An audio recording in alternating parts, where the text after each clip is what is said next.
What's good? What's good? What's good, YouTube? It's Stormybman, and I am back welcoming you to another Stormy B Man's Raps, Boxing Raps. Well, we're going to get it on and talk about boxing a little bit.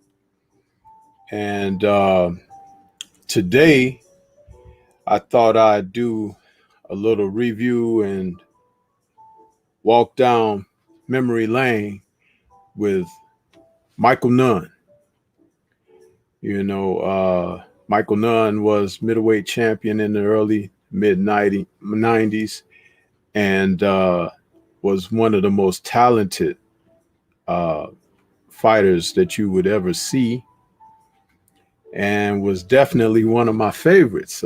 He came along right at the tail end of the Fabulous Four, and none of them wanted to let him in the door.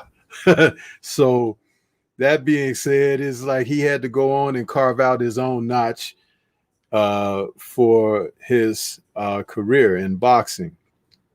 And he was always a proficient, highly skilled boxer, had physical attributes and gifts that were reminiscent of a young Cassius Clay, who went on to challenge Charles Sonny Liston, for the heavyweight title, and there soon after changed his name to Muhammad Ali.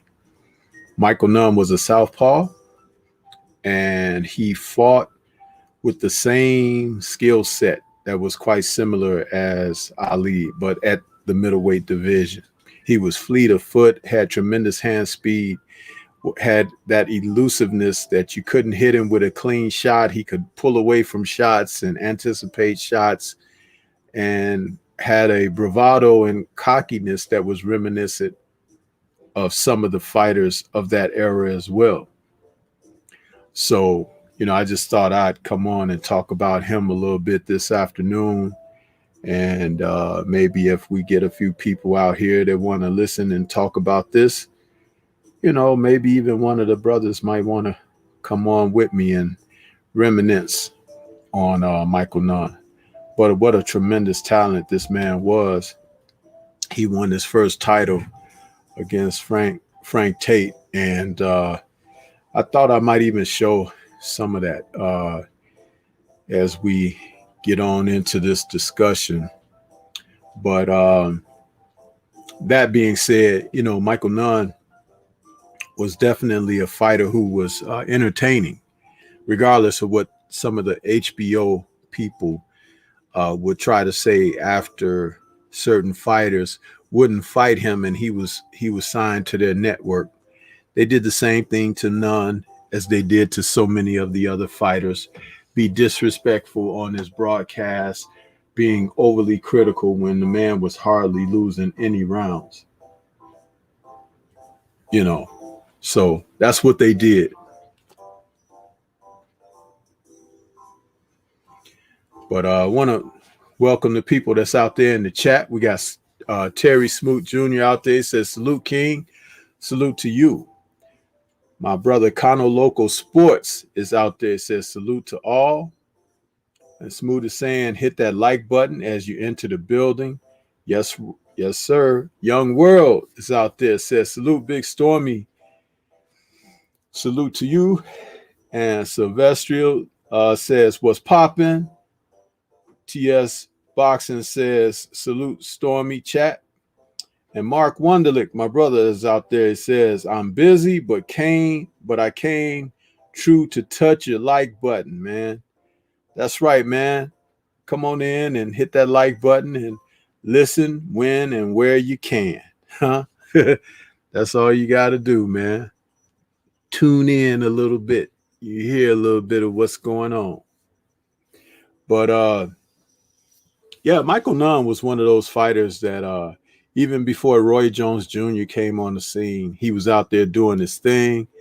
And his first loss was to James Lights Out Tony, a fight that he was winning hands down, had the fight in the bag. And in the 11th round, Tony was able to catch him with one of those hope to hell left hooks, and Nunn was dropped. and he was dazed considerably from the shot. And as he got up and tried to resume the fight, a couple more punches, and the ref was jumping in to stop him with a TKO late in the fight, where Angelo Dundee, who had worked with the likes of Ali and Ray Leonard, had been working with Nunn around that time that his fight with James Toney took place. He started out with the 10 Goose Boxing with Joe and Dan Goosen managing and training him. And Nunn was really doing a great job. At that time, I wasn't aware of why he and the Goosens split, but they seemed like they were a great fit for one another. A lot like what was reminiscent with Custy Amato and Jimmy Jacobs and Kevin Rooney and Mike Tyson. That crew of people were very successful together. And sometimes when you have that type of chemistry and success, when the money is rolling in, people may change up a little bit, or maybe people get disenchanted, or whatever the case. But both of those championship camps were never the same once they broke away from what they had begun as. And it's kind of a shame in boxing. It's one of those things you hate to see, but all good things come to an end, just like all bad things come to an end, you know? So Mark Wunderlich says, facts. Bruce Goes is out there, says, salute, OG Stormy B-Man. Salute to you, brother. And Bernard Burton is out there, says, Professor says, Stormy B-Man, salute. I have to admit, I've got names in the chat that I'm not very familiar with, but the fact that you decided to come and tune in to Stormy B-Man, it's a great thing. Over here, we try to bring some on the level boxing conversation, as well as boxing history, personalities and whatnot. Stormy is a mixed bag of things, and I always try to keep things fresh by presenting and doing things in my own manner. So with that being said, welcome, and hope that you enjoy the show. So, but yeah, this is what it is. Talking about the boxing raps of today, and the word raps in my title refer to the show being a conversation vehicle, as well as a metaphorically speaking, for hand raps, you see. So we're trying to cover all the bases when it comes down to that, just let that be known. The Stormy B-Man trying to do those kind of things in that manner. We got Tone Brown out there. He says, salute OG Stormy B-Man. Salute to you, Tone Brown. And Akando Sami Hassan is out there, and he's saluting with the glove and the mug. So that's a great way to come in the door, man. Come in the door with your brew and ready to put that fist down for the crew. So yeah, man, it's like, Michael Nunn was something else. For those who caught Roy Jones Jr., he may have been enamored with his hand speed, his ability to show power, and get away with some of the things he was able to get away with athletically or whatever. And he became the fighter of the 90s. But Michael Nunn was a little bit different, a lot more technically sound, a lot more of a boxer, a highly skilled boxer was Nunn. Nunn lost rounds to people not because they beat him up. Michael Nunn lost rounds because he was playing around. He was like, he'd get bored at times and things like that. And he was just one of those guys that was so darn good. You had to be a real tremendous threat to get him to zero in and focus in a manner which required his full attention. But I always wondered what it would have been like had he had a chance at some of those fighters, who were of that era where he could have made a name for himself had he had a chance to get the baton passed to him. Guys like Hagler, Hearns, Duran, and Leonard were as he was ascending toward title contention. And Ray Leonard was a super middleweight champion, I believe, at the time. Roberto Duran was a middleweight champion at the time. And Tommy Hearns was going back and forth between weights and weight classes. And I would have loved to see him in there with Tommy Hearns, because Tommy Hearns' knockout ability and boxing ability would have brought the best out of none, because Hearns, out of everyone else, was the best complete pure boxer of the Fab Four, in my opinion. Leonard had more wrinkles, but Hearns could really, really box. And Michael Nunn needed someone like that to kind of put him in a position where he could see where he really was at that time. See who else we got out there. Bruce Goes, Chicano Prophet is out there, says salute to Stormy in the chat. IGM Tim is out there. He says salute to you and good timing, Uncle Stormy B. Yes, sir. And Bruce Gold says, first time I saw Tony was the upset KO of Nunn. Shocking at the time. Yes, it was. It was every bit as shocking as the Buster Douglas victory over Mike Tyson, because difference being Douglas was out boxing Tyson for the entire fight. Nunn was outboxing Tony for the entire fight. And that left hook just kind of, boom, took him out of things. And the next thing you know, James Toney was the new middleweight champion of the world. So, you know, and Nunn couldn't get a rematch with Tony, so he went on up to super middleweight after that. Taylor Bell in the super chat, salute to you. He says, I'm a new subscriber. Blue Blood Sports TV sent me. I really like your unbiased commentary. Thank you, and salute to you, sir. Salute to you, Taylor Bell. You know, a lot of people talk about bias and unbiased or whatever. The one thing I always like to offer up is this. When you go out to a restaurant or a buffet or something like that, and you have your pick over the menu of what to put on your plate, you know that you have the things that you should eat, like you should get a certain amount of vegetables in your system and everything. And if you're ever going out to buffets, you see people load their plates up with plenty, you know, like bacon or steaks or something like that, where they eat an overabundance of things. The one thing I try to do is focus on boxing. As we talk about boxing on the channels, everybody has their preference. People like what they like, and there's nothing wrong with that at all. But I always keep the adage of love the sport and not necessarily just individuals, because the individuals come and go. Careers start, they commence, and then they end.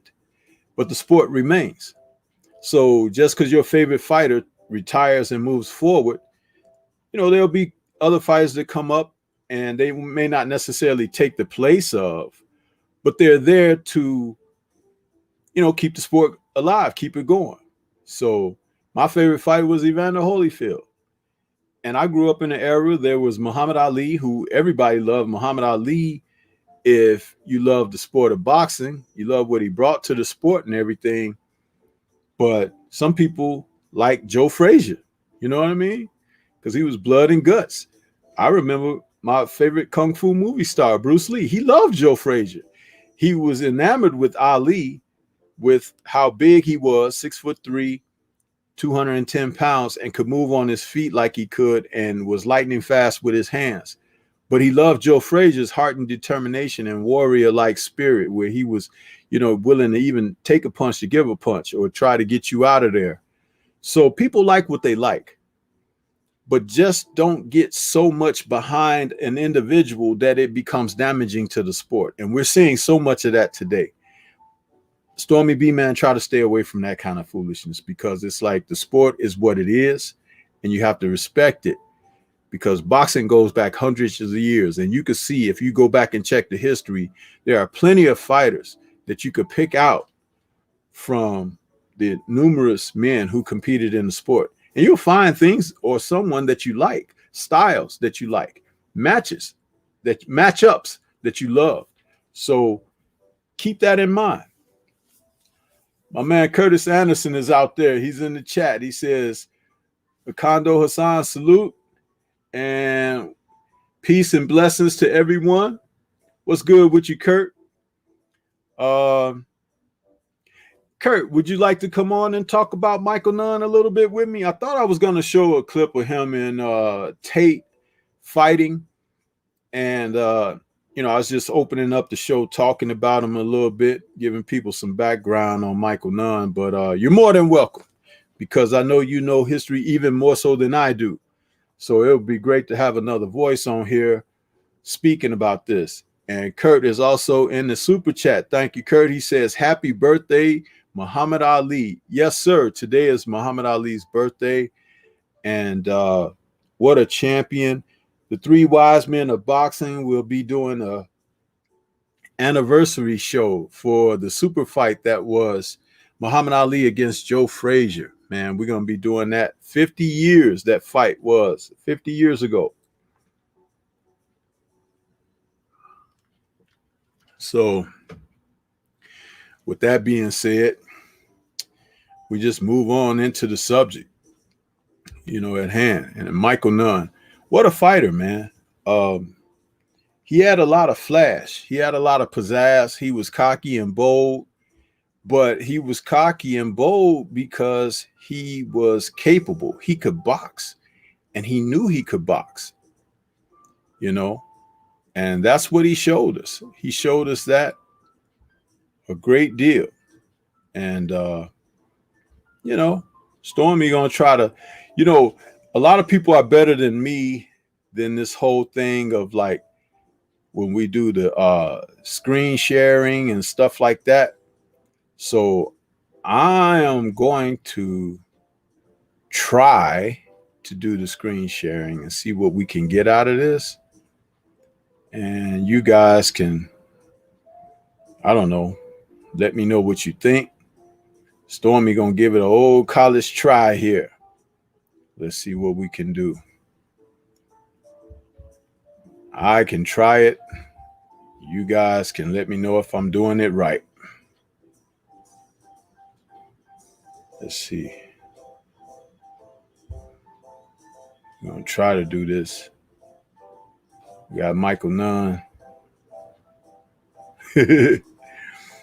Don't get mad if Stormy ain't doing it right now, okay? Because as I told you guys, I can try this, but I'm not the best. I'm still learning here with StreamYard and whatnot.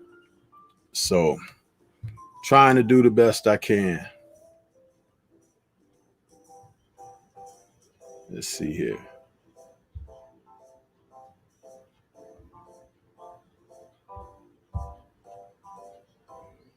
There we go. It looked like I got a little bit better on there. But yeah, this is Michael Nunn coming out. He's taking on Frank Tate, challenging Tate for his title. It looked like it's lagging a little bit, and I don't know what to do about that.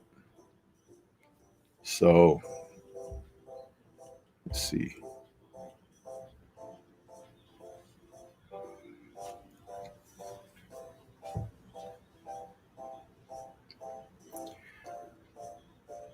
Bernard Burton in the chat, he says, yes, sir. Happy birthday, champ. It's also my son's birthday. I named him Ali. Yeah, man. Congratulations on your son's birthday. Happy birthday to him. He's in great class and company. Andrew Charles is out there, says, salute, Stormy B, man, 100. Salute to you. Yeah. But Mr. Tate was a good fighter. He was on the Olympic team. Who had good boxing skills and everything. And this was going to be a very good matchup for him, as Nunn was moving up in the contention for titles, and Tate was that man. You know, Tate was the kind of man that was bringing it, you know.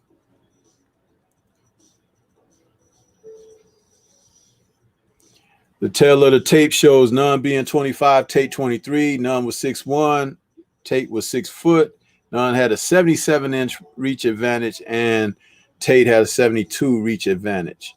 This was for the IBF title. Okay. So,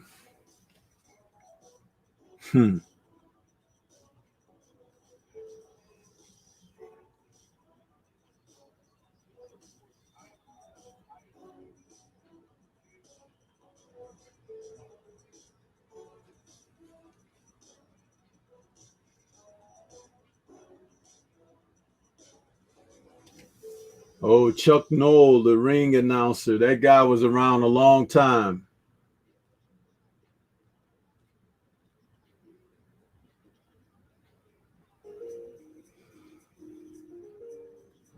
See, you guys know Michael Buffer and Jimmy Lennon. I remember this guy. I wish it wasn't lagging like it's doing, though, because you need to really see Michael Nunn's hand speed and foot speed. We got Mills Lane as the referee. Mills Lane was one of the best referees in the history of the sport of boxing. He was a good referee.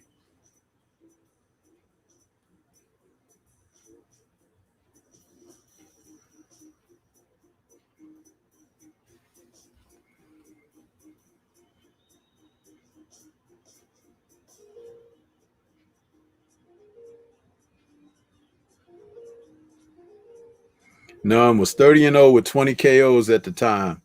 You know, this wasn't one of those situations either, or patent records or whatever. He was beating guys, and even if they were world class, it didn't matter. He had the skill set to really handle them.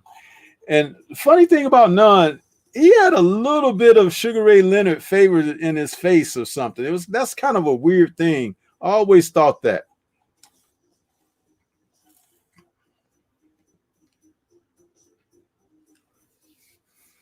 Yeah, Bernard Burton for sure, brother. No problem.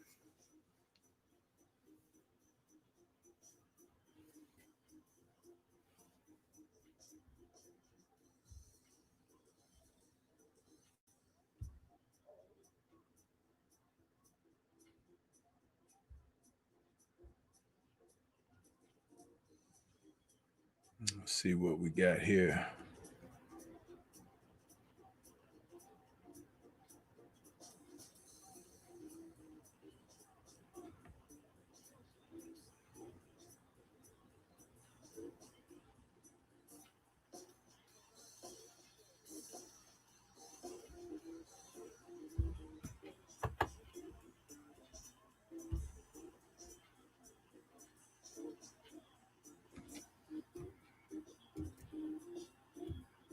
I did that wrong, didn't I?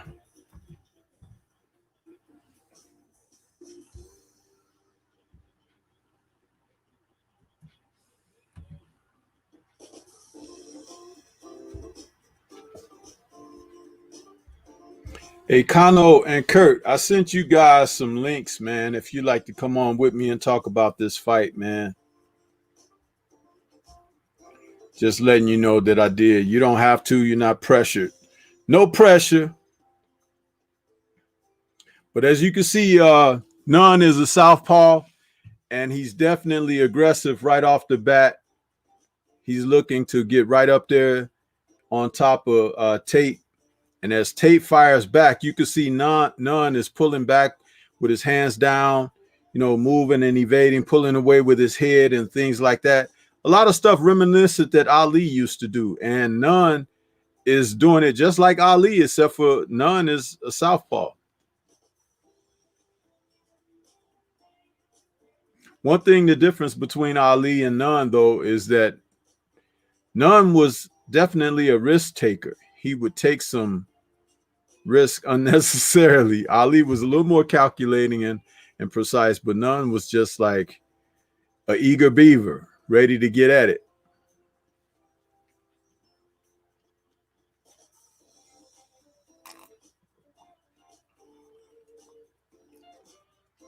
I wouldn't be surprised if these guys' paths didn't cross before this fight. Um, you could see that Tate is very wary of Nunn early on, and he's got to try to figure out how he's going to deal with this guy's athletic attributes.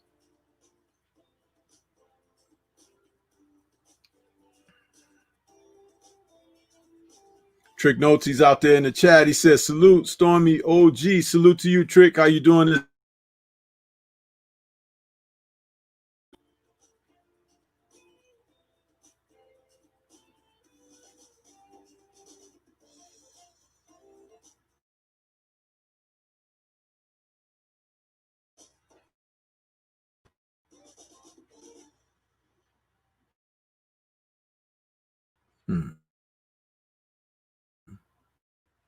Freezing and lagging up, y'all.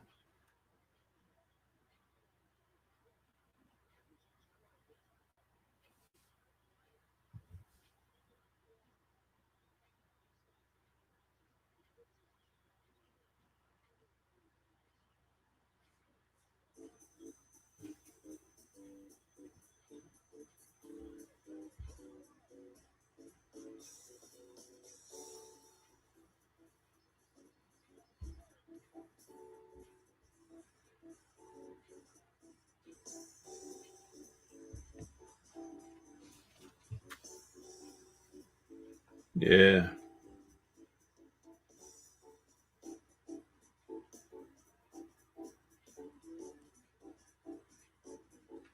That video just got kind of creepy on us for a moment there. What's up with that?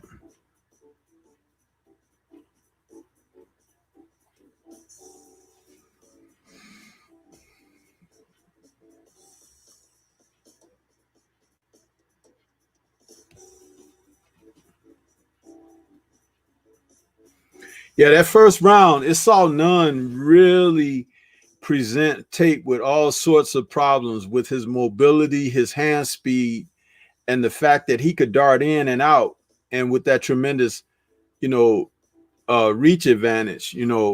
Tate only having a 72-inch reach, and Nunn having like 77. Man, he was like almost like a light heavyweight's reach.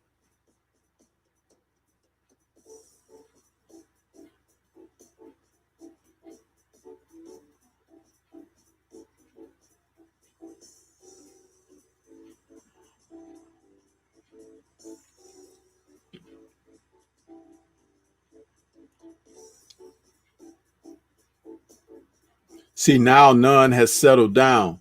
In that opening round, he was showing Tate so many different looks. The guy didn't know what to prepare for, right? So now here he is coming out boxing, totally switched up on Tate again. This is what I talk about when I talk about fighters making adjustments. Nunn made an adjustment that Tate wasn't expecting, and so now he's out here outboxing Tate right away, straight from the opening.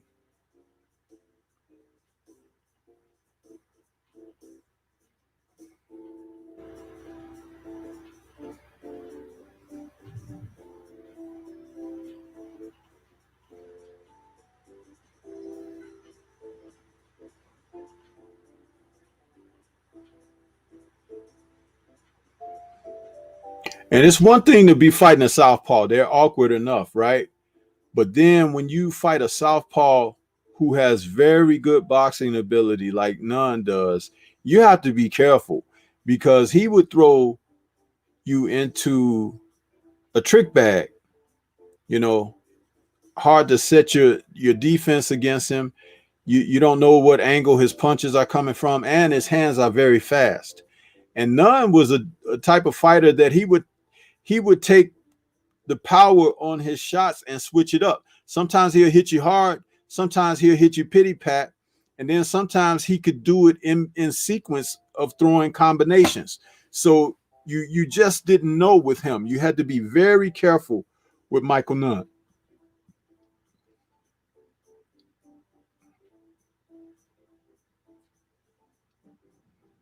And you see Nunn now, he's like walking Tate down, not staying on top of him, so he can't even start jabbing or anything, or he can't even get the right hand off, because the right hand is supposed to be Tate's power punch, but he's taking it away from him by staying close to steps back. None advances with him. This is all good boxing here, people.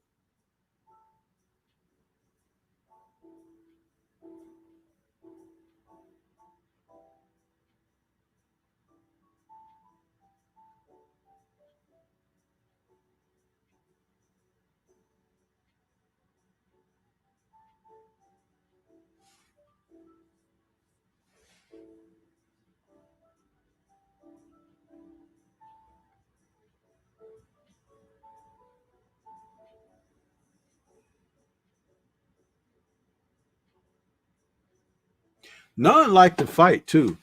Sometimes even like that's why he lost the fight to James Toney. He was laying in and languishing on the inside unnecessarily, and it cost him. But he was not, he was not short of heart, not short of heart at all.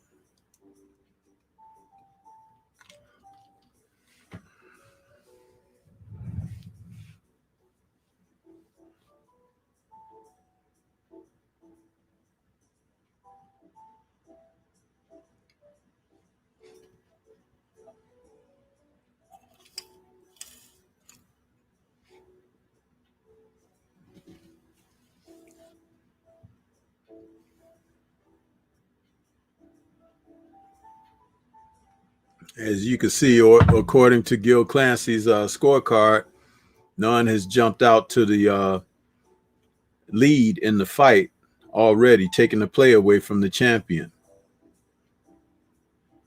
Derek Bailey's out there. He says, salute at Stormybman. Salute to you.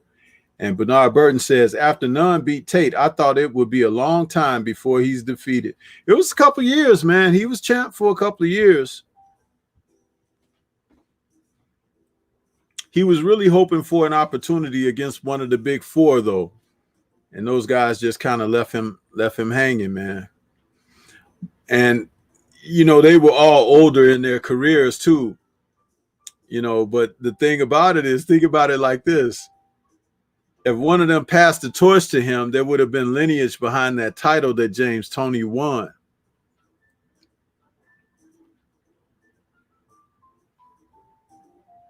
I know Mike McCallum talked about, who didn't fight him and this and that, but I never heard Mike McCallum talking about Michael Nunn too much. Not saying he was afraid of Nunn or nothing, but it's like, who wants them problems from a southpaw, man? You know what I mean?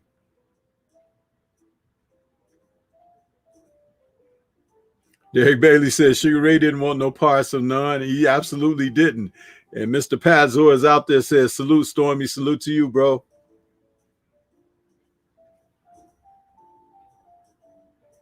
Look at his movement. Look at his movement. Stand on outside, left to right, left to right. He's not moving just one way. He's circling back and forth, circling back and forth. That's great stuff, man. What's good with you, Kurt? How you doing, man? Welcome to the show. How you doing? Can you hear me clear? Yeah, I hear you just fine, bro. Oh, okay, because you robot, and I just wanted to make sure that I was clear. What's going on, Stormy in chat?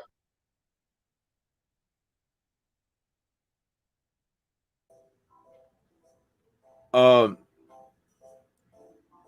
stop my camera, Kirk. That'll probably stop some of the lagging. How's this? This much better? Say something. Say it again. Is this better now? I stopped my camera. Yeah, it's better. Okay. Yeah. Because I'm listening to the show feedback through my headset, and I'm not hearing any roboting at all. So it usually does that when it's too much of the information going through the camera and the audio and everything. So I just took my face off the screen, so it should be fine now. Yeah, so we're in round 3 now, Kurt, and Nunn has jumped out to a very early lead here. and he's giving Tate all kinds of problems. The third round just ends now. What were your thoughts on Michael Nunn as he was coming up for this title shot against Frank Tate, Kurt? Well, I knew about Michael Nunn as an amateur, and I was listening to the stream and watching playoff football, and you know, you said I was welcome to come on, and the part you said Frank Tate must have knew Michael Nunn. They must have had history. Yeah, they did have history together as amateurs. Well, Michael Nunn didn't take kindly to Frank Tate as amateurs, because the story behind that was Michael Nunn was a very good amateur, and as good as he was, the eyes was on Frank Tate. People was touting him as the next big great thing to come through the middleweight division. So Michael Nunn was a 156 pounder as an amateur. He was outstanding. He had a record of 168-8 as an amateur, but they wanted him to make way for Frank Tate, so he had to move up, which he hated, to 165. So that weight class could belong to Frank Tate, and he always had a grudge against Frank Tate. And not only he beat Tate in this fight, he humiliated Tate. You know, beat him easy, as you know, you can see. But that's the amateurs, the backstory with Michael Nunn and Frank Tate. Frank Tate was highly touted, more touted than Nunn. But as you see, Nunn was a better fighter, because Nunn, Virgil Hill fought 3 times. They had a big rivalry, and the amateurs, Hill won twice, and Nunn won once over Virgil Hill. So when you go back to the amateur days, there's always a storyline, a la Vernon Forrest and Sugar Shane Mosley.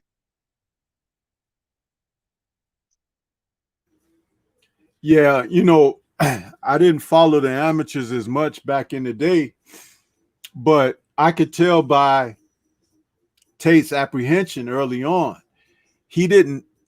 He was looking like someone who was familiar with Nunn, but not.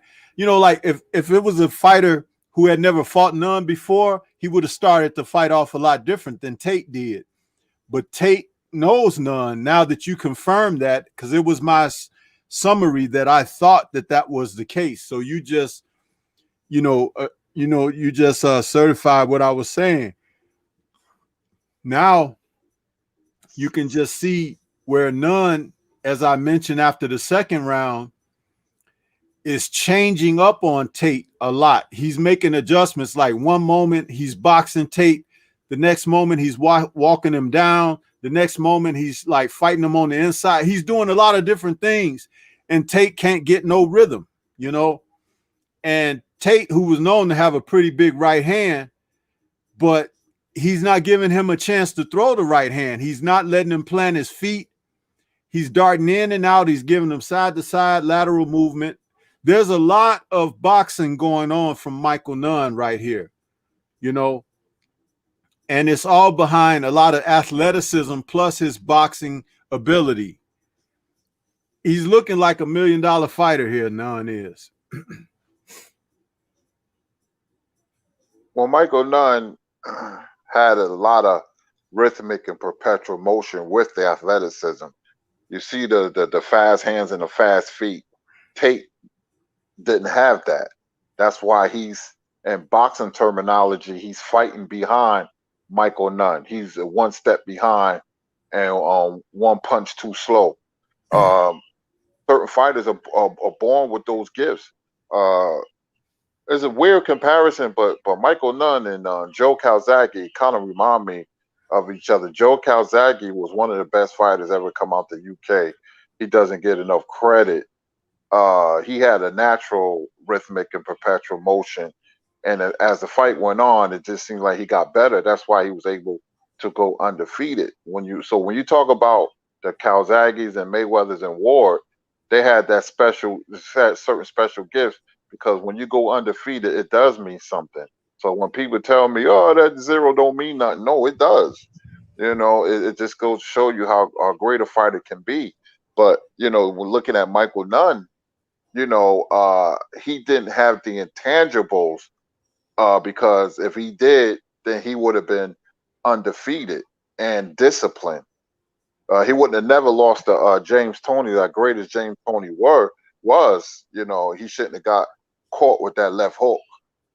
And but physically, he had a lot of athletic gifts. You see him move back, going back, or he off balance there and fell down. But he had a lot of speed, and certain people stayed away from him because he would have been a headache to fight. Southpaw guy, tall, height, reach, fleet of foot, can dart in and out, like he's doing. He's circling the ring, and he's just, it's like a sparring session to him. So, guys like that were always hard to fight. Yeah.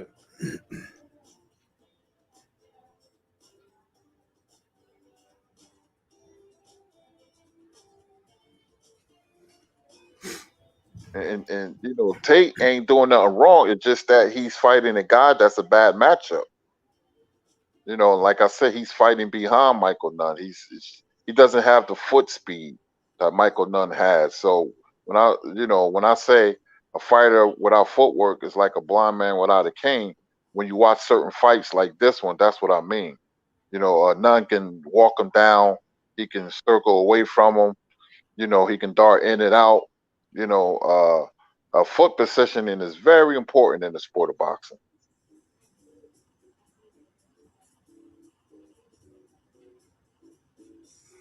And Nunn used to like to throw uppercuts, Kurt. He, being a southpaw, those uppercuts are coming from a different angle for you. So he had an advantage in that because he threw them with both hands. He threw the left uppercut a lot, but he threw the right uppercut as well.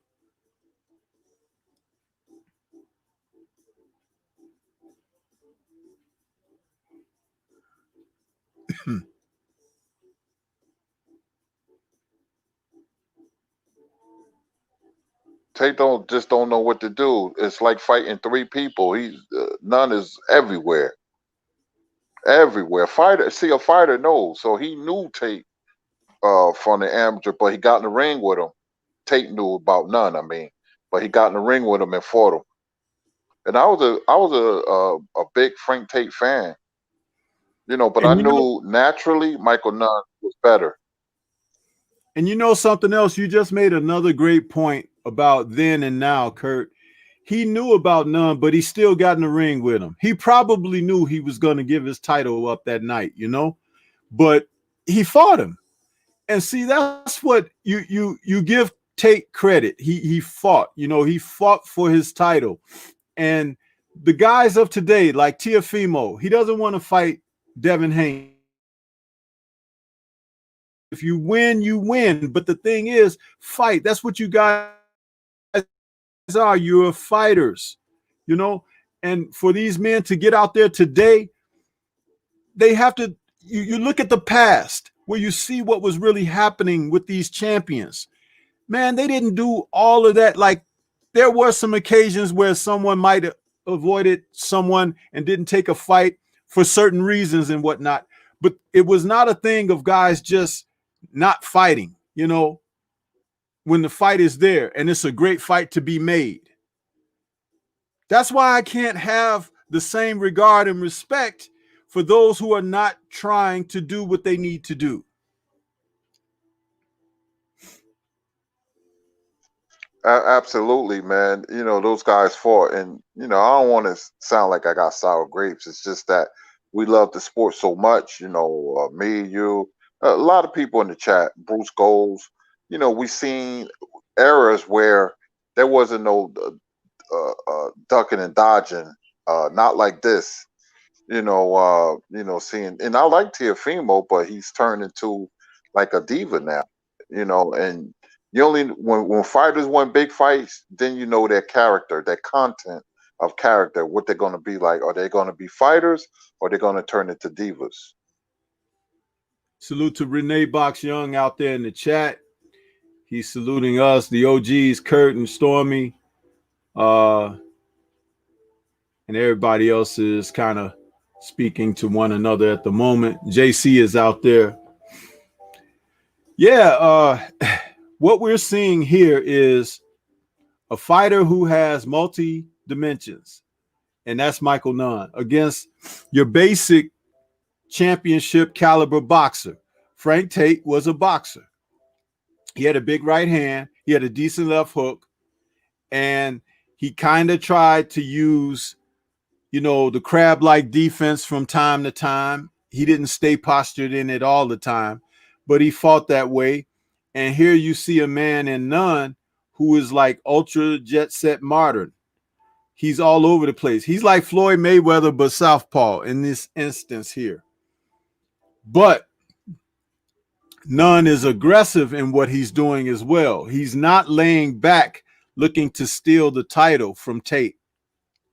He's taking the title from Tate by, like Kurt said a moment ago, being in there like he's fighting three different people. Like Tate is fighting three different people. He's fighting three different Michael Nunns. He's fighting an aggressive Nunn. He's fighting a Nunn who decides to sit back and box him a little bit. And then he's fighting this guy who seems to have another gear in his mobility, being able to spin him in circles and be in and out, side to side, like he's on rollerblades or something. And it's circles and stuff. This is amazing stuff here. And when he got on HBO, those analysts on HBO were criticizing him for being good. They tried to sell the narrative that, oh, the audience don't want to see this. He's kind of stinking up the joint and this and that. Michael Nunn was like, and I said this in the opening of the show, Kurt, I don't know if you heard it. I said Michael Nunn was so good that he'd get bored sometimes. And his boredom would allow him to have some lapses from time to time, and he get nailed a shot or something because he was so much better than the other guy. It was like he could fight at 100 miles an hour where the other guy his top speed might be 65 or 70.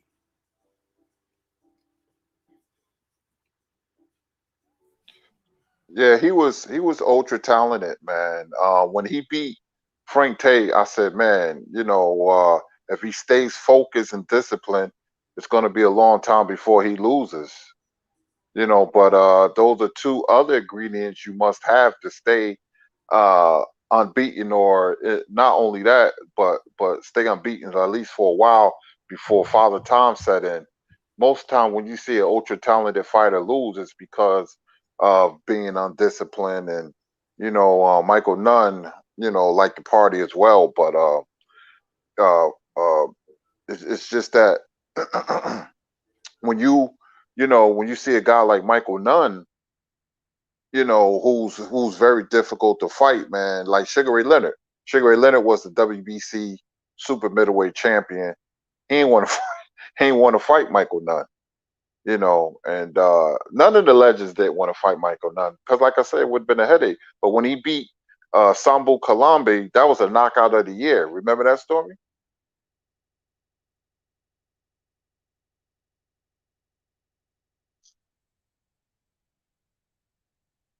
Stormy, you on mute. Yeah, I'm here. I'm just kind of watching the action. But yeah, this is,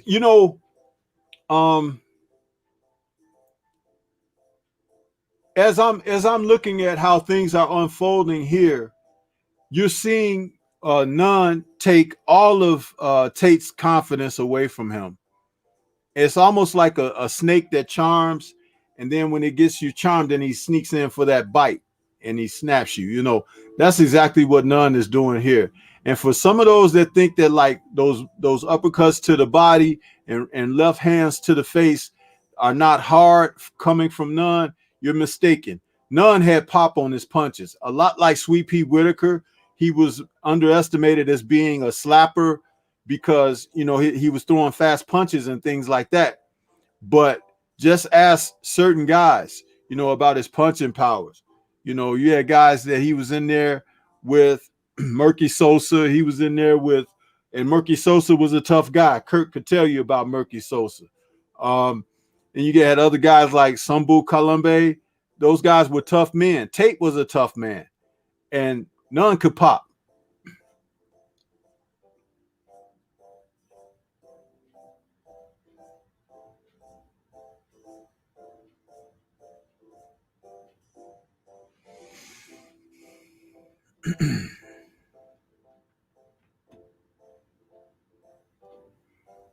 Yeah. This is round 7 already. Yeah. So Go ahead, Kirk.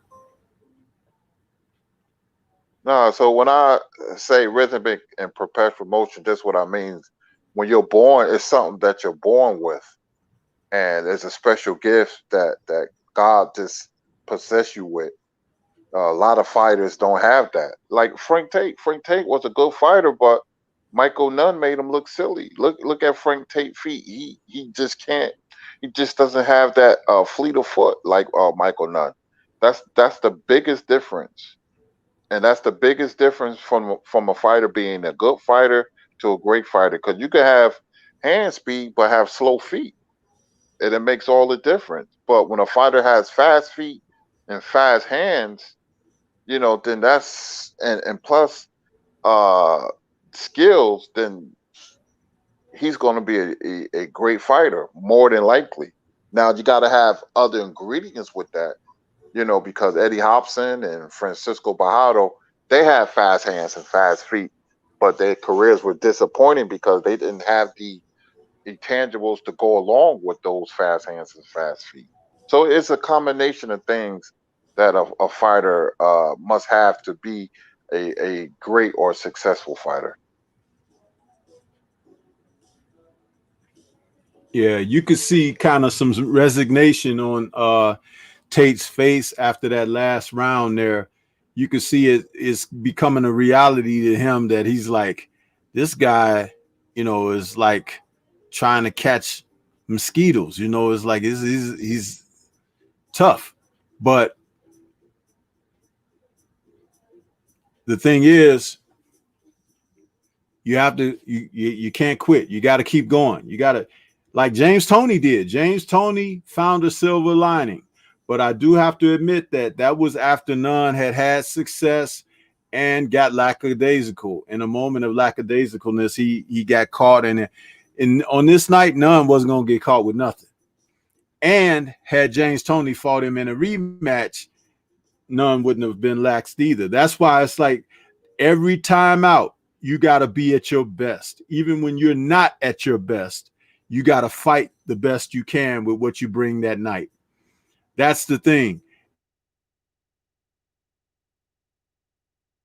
To make a name off of you on a night, you know what I mean? You have to be ready night in and night out. Look at how Ali had to do what he did for so long. And there were constantly men who wanted to close his mouth, so to speak, and shut him up or knock him out or whatever. To be able to stay at the top of the game for as long as he did, just utterly amazing, because he went through an era where there were some serious punchers out there, and Nunn had that Absolutely. Ali-like talent. I'm sorry, Kurt, go ahead. No, go ahead. Go ahead. I'll just say absolutely. No, I said, and Nunn had that Ali-like talent. But I think what was different for him was he didn't have a couple of fights with fighters. Like if he had a Tommy Hearns fight, or even a fight with Roberto Duran and Tommy Hearns, at least one or two of the guys, it would have given him some type of extra confidence boost going forward. But those guys shut him out. And so when he went on and started establishing himself, he was good. And he was got to a point like he's coasting, right? And then comes James Toney. But again, that's why I don't know if I like Angelo Dundee as his trainer. He was better with the Goosens for whatever reason. And I spoke about this early in the show, Kurt. I don't know if you heard. I don't know why they broke up because I wasn't that much hands-on to the information. But when Angelo Dundee started working with him, I know he probably wanted that kind of lineage from Ali and Leonard or something like that for someone like Angelo Dundee. But I thought that Joe Goosen was a very good trainer for Michael Nunn. I thought that his pairing with Nunn early on was a lot like Kevin Rooney's with Mike Tyson. They got the best out of Nunn.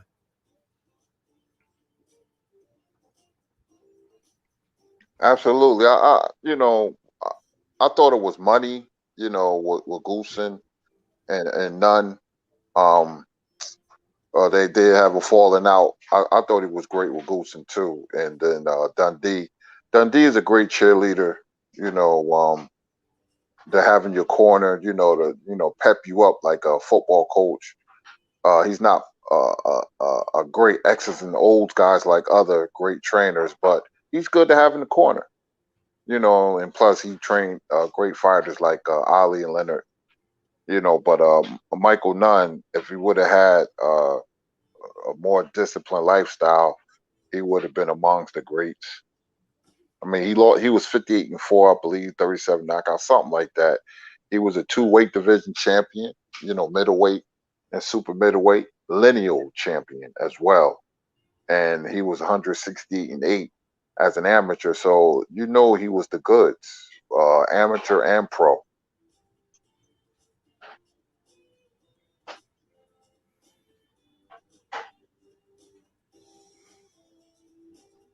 Yeah, and I think he followed this fight up with Juan Roldan.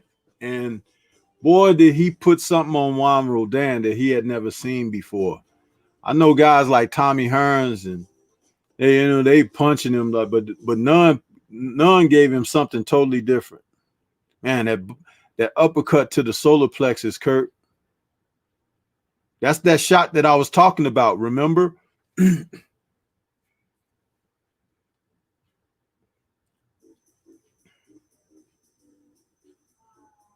Oh, you said something, Stormy? What's the last part? I said that uppercut to the solar plexus that he put Tate down with. That's that shot I was talking about when I was talking about people think that Nunn slaps with his punches and everything. I said, but that left uppercut had power on it. Nunn was one of those kind of thin and reedy guys who had punch in his fists. So it's like he didn't look like a puncher, but he can punch.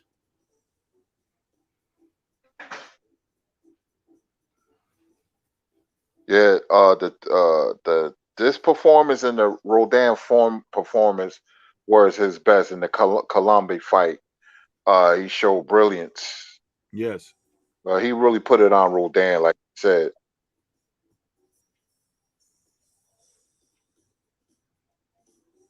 Yeah, Tate knew he wasn't going to win this night. A fighter knows. A fighter, they know. He checked out a couple of rounds before the knockout. Mm-hmm. And for those who don't know, you know his brother fought Roy Jones and got knocked out. Thomas Tate. Yeah. We had a few more brothers jump in the building with us. We had boxing conversations with Reggie Owens, Renee Box Young, Willie Beecham. He says, I'm not familiar with none. I'm going to check him out. You better. You better. One more time. You better go check him out. It's worth checking out. Rasheed Rourke is out there. He says, peace, my brother Stormybman and Curtis Anderson and the good people in the house. Bernard Burton says, I agree, like Michael Doak's fast hands, not great footwork. Absolutely, Bernard Burton. Renee and being said, coked up don't help either.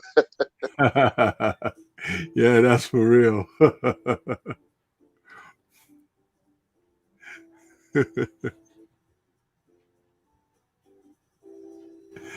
Renee Boxion says, that's why I love listening to the OGs.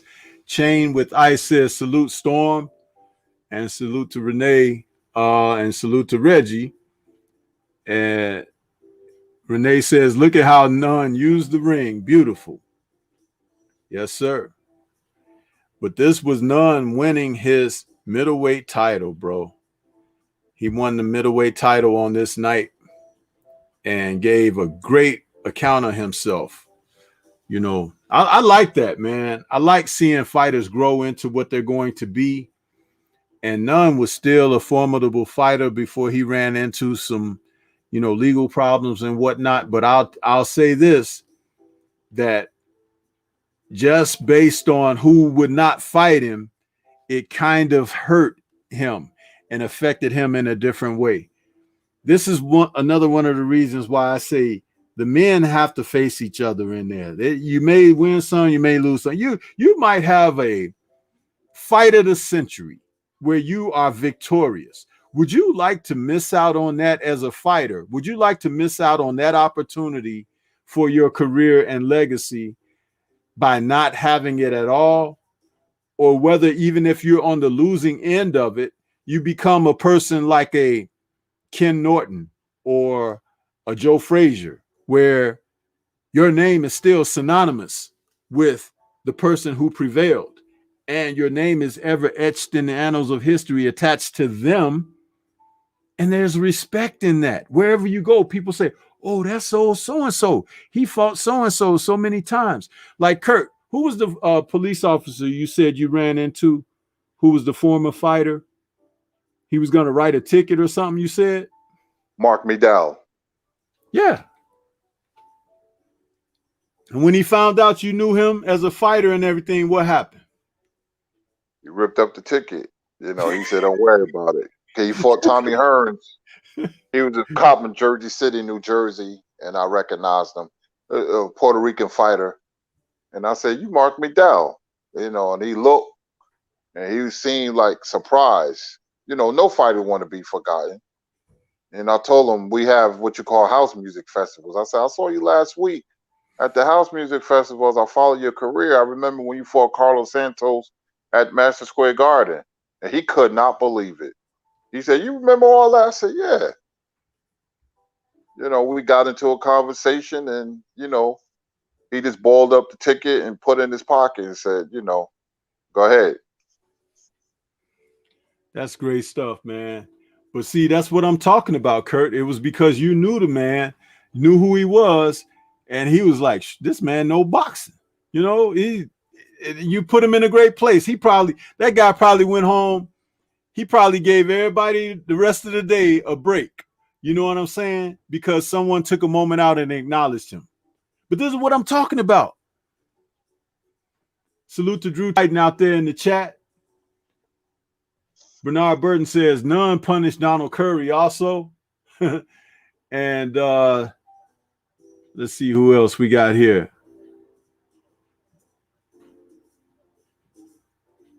We had another new face out there. Uh-huh.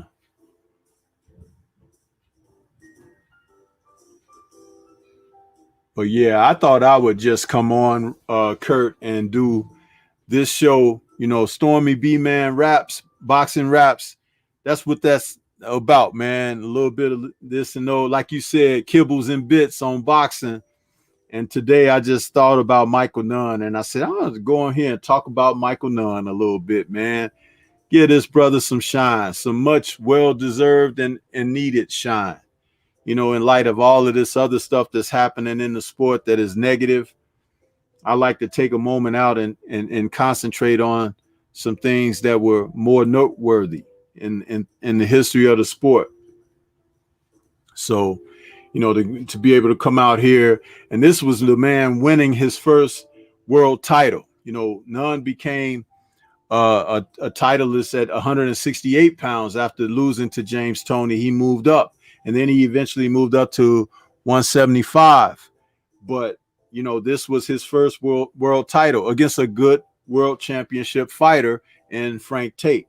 So that's the type of respect that fighters, you know, deserve and they earn when they go about conducting their business, you know, in the proper way. So that's why I wanted to do that for Nunn. I wanted to come out here and talk about him a little bit today.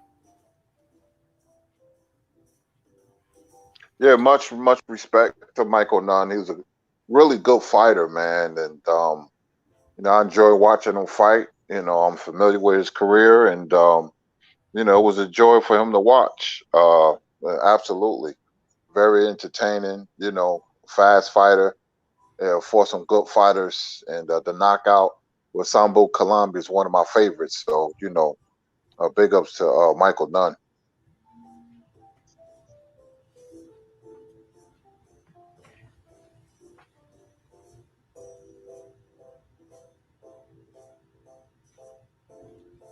Yeah.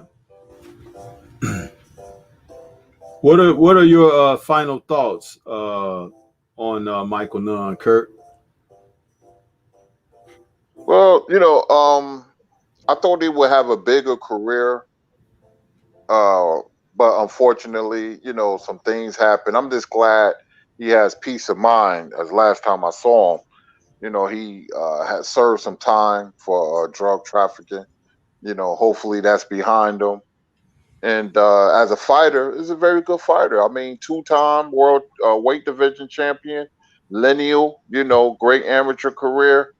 A lot of people can't say that. It takes a special fighter to be, champions in multiple weight divisions, man. So, record of what, 58-4, not bad, not bad at all. So, it's good that you do shows like this one on fighters that some people may have forgotten. Michael Nunn, so I had to jump on and give him some shine. It's so many fighters that people don't know or people forgot that deserves recognition. So it's good that you can come on and when talk about Michael Nunn and other fighters. I'm quite sure you got in mind in future shows. Yeah, absolutely. And this show here is basically conversation plus expose on the sport. Me, Kurt. I'm always developing new joints, and that's what this is. It's not nothing that has to be planned for every week or anything like this. It's just to be able to come on and have something to say about the sport when it's needed, because there's a lot of negativity floating around in the sport right now amongst fans and amongst the content creators and amongst the fighters and the promoters and all of that. Well, this is just my little way of saying I haven't forgotten the sport, and I haven't forgotten the fighters who participate in the sports. Is last time I checked, the promoters ain't never stepped their asses in the ring with gloves, trunks, mouthpiece, and ready to throw punches. So to hell with them. But at the same time, these men need to have the lights shined upon them.